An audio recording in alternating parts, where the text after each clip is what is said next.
Hello, Mr. Strunk. How are you doing today? Good, how are you? I'm doing well. All right. First question. Why did you steal Jensen's jackknife? Honestly, I was just sort of messing around, you know. It was just laying out there and I just took it. I don't know. Just playing a little practical joke. All right. Next. Why did you keep denying that you stole his jackknife when Jensen got violent and eventually broke your nose? I mean, honestly, I found Jensen's reaction pretty funny. He might have been beating me, but he was just getting so pissed over a little pocket knife. I mean, please. Yeah.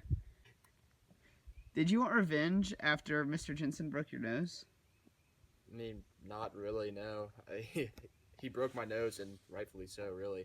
I stole his jackknife, not the other way around. I guess that is possible. How did you end up as friends? I mean, after that whole debacle with the jackknife, we really bonded over it almost, and it just sort of happens, when you're in war, you make some close bonds. What is the importance of the pact with Jensen? When we made it, it was sort of like our guiding principle almost, and it seemed really important to both of us because neither one of us wanted to go home, and neither one of us wanted to go home in a wheelchair, and we felt like we would be better off dead. When you were hurt, why did you beg Jensen not to kill you? I mean, when you're sort of staring in the face of death, dying is really the last thing you want to do. And so I was just sitting there with my leg blown off, and I was just hoping to God that Jensen wouldn't follow through. Would you have killed Jensen if your places were reversed and he was very badly injured?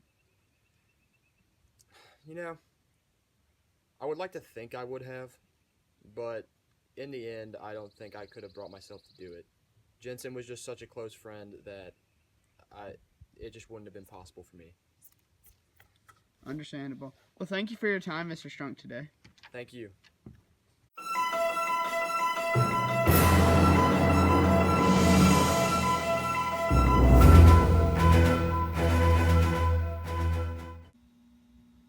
Hello, Mr. Jensen. Hello, how are you today? Doing well. How about you? I'm pretty good. All right, so let's get started. Why was it important to you that Strunk should give you your knife back? Well, that was my grandfather. That was his very, very special knife. I took it with me to Vietnam, and, it just meant a lot to me.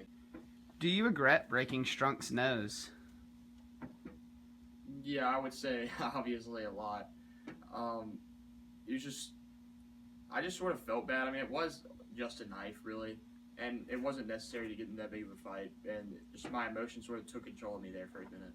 But yeah, I do regret it. Why did you break your own nose?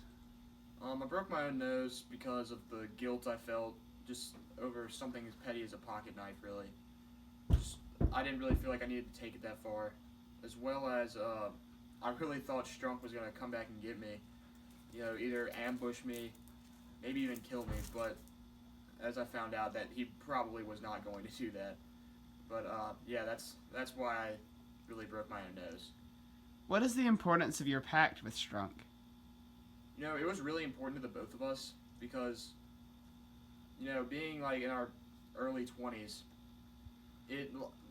thinking about life not being able to walk is just almost unfathomable, and we didn't want to live a life like that. And so it was very important to the both of us. Would you have carried through with the agreement eventually? Had he not been flown away by that helicopter, I think I probably would have gone through with the pact. It was weighing on my conscience, and I just don't think I could have kept it up for that long. How do you feel when you learned, or how did you feel when you learned that Strunk had died? I was sad, but I also felt a great sense of relief because I didn't have to uphold my end of the bargain. And if he had gone home and lived and been in a wheelchair for the rest of his life, I would have felt terrible. What does Strunk now mean to you? He was my closest friend in Vietnam. We were always by each other's sides, and you know, whenever I think of my time in Vietnam, I think of Lee, and he's just really, really important to me. All right. Would you really have wanted Strunk to kill you if your places were reversed and you were the one badly injured? I would say yes. I didn't want to live my life in a wheelchair. You know, just the idea of having to live through life not being able to ever walk again and always have to rely on other people. I just wouldn't want to go through that. All right. Well, thank you for your time, Mr. Jensen. Thank you.